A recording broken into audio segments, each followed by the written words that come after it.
Hello everybody and welcome to your August newsletter, and I do want to say thank you for being so patient. As most of you guys know, I did miss July because me and Jason did get married, so I am going to be bundling in what I foresee is happening not only right now, but we're already halfway through the year, actually more than halfway through the year. So we're not only going to go over July, August, and kind of where I predict we're going to be by the end of 2023. So if you're with me, buckle up and let's go over it. The first question I keep getting asked, and the big and one and only question we keep getting asked, is are we going to be in a housing recession or a housing market crash before the end of the year? My answer is going to still be no. Okay, and the reason why I say that is because we are still looking at extremely low inventory. So with that being said, typically when you see high interest rates, you typically also see high inventory, because if there is an influx in interest rates, normally there is less buyers and there's more houses on the market. We are seeing the opposite effect, where even though there is still extremely high interest rates right now, there is also a tank in the inventory. So my prediction is going to be we are not going to be in a housing recession. House prices are still going to stay pretty strong because that inventory is just not there to correct the high interest rates that we're looking at right now. So that being said, the next thing that I wanted to go over is actually our nationwide statistics, and what we've been actually seeing for a long period of time is a decline in inventory. So back in going all the way back, let's go all the way back to 2005. All the way back to 2005, we actually saw 7 million houses sell in 2005. That has been slowly declining every single year, where obviously in 2020 and 2021, that just tanked. Right now, we're actually sitting at 4.3 million. So we're going to end the year probably a little bit around 5 million houses sold nationwide, which is still a great decline from what we saw a few years ago, and actually getting more micro back in 2022 of last year. This time last year, there was 30,000 houses active, active growth this time last year in active listings on the market. At this very time right now, we're actually only seeing a growth of 5,800. So you can see where we just do not have the inventory we had in the past. And obviously the reason for that is the rate lock that everyone is in. Everyone just wants to sit tight and hang tight onto their houses because they're locked into 3.5 or 2.5, 3% interest rates on their homes, or they're sitting on a home that they bought quite a while ago where it was a lot cheaper with a lot lower interest rates. So they're locked in, they're not moving, and then that means they're also not buying. So we're just really going to see that low inventory for quite some time now. Let's talk about where I kind of see us moving and where I think we're going to end by the end of the year. So obviously, like most of you guys already know, the feds have bumped rates up about 3 more times. That makes us sit at 7% interest rate right now. So your typical interest rate for a loan is going to be around 7%. Despite this, the GDP, which is gross domestic product, this is kind of what makes us say if we are or not in a recession. And technically, you need 2 declined GDPs in a row to say you're in a recession, which we all kind of feel the recession vibes, but technically we're not in one. And I've done a lot of research on this, and we are actually growing, and I believe will continue to be growing and end at almost a growth in spite of the inflation that we're seeing around us. So the market kind of will not be as affected by this inflation that we see going on. I have also reached out to 2 of my trustworthy lenders, and like I said, I do a lot of research and listen to a lot of nationwide podcasts.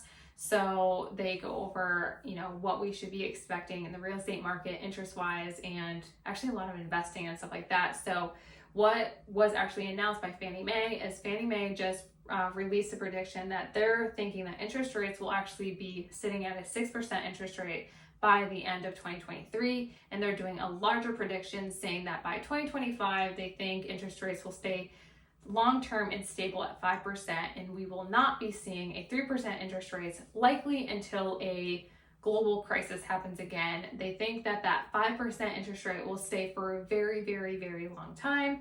With that said though, with me doing a deep dive into more information, the feds have said that they are going to do 2 to 3 more rate hikes before the end of the year, and so far the feds have basically done everything they said they were going to do, so I believe them. So I don't know if I believe Fannie Mae or agree with their prediction as much. I think that yes, we might be sitting at high 6s before the end of the year, but I think at that 7% that we are at now, I think that's actually going to get higher, likely in October, just like we saw last year. The interest rates got to its highest point in October last year, and we just saw the whole entire market just plateau and just go nowhere for almost 2 to 3 months, and then it picked right back up again. So I think if my predictions are right, if the feds do what they're going to say, I think the interest rates will go up again, and then we'll slowly see that decline, and we'll probably be sitting at medium to high 6s before the end of 2023. That's basically all I have with the interest rates. I have a little side note of what I've been seeing myself with my listings, with my buyers, and if you've been listening this far, if you want to know a little bit more local with Broome and Tioga County, what I've been seeing is that yes, houses are still getting to bidding wars, not as much, okay? So it was crazy. I was getting like 15, 10, like crazy amount of offers in on houses. Now we are still getting an influx in showings, but within those, 10, 12, 15 people seeing a house, we are only getting maybe 3, 4 offers in on one home. So the competition has definitely declined since we've been seeing these high interest rates, but the competition is again still there. Another thing that I've been seeing is that the banks just will not have this, and they have been cracking down hard on us with with the pricing. So a lot of my houses, I actually had 4 all in a week and a half, have appraisal issues, whether that be most of the time it was the price was too high and it did not appraise. So with that being said, in 2 of the situations, my buyers had to come up with a cash gap coverage. They really like the house, and I'm not saying that these are like little coverages, okay? Like these are large gaps. One of them was $18,000 below what the offer was accepted at. So we had a gap of $18,000.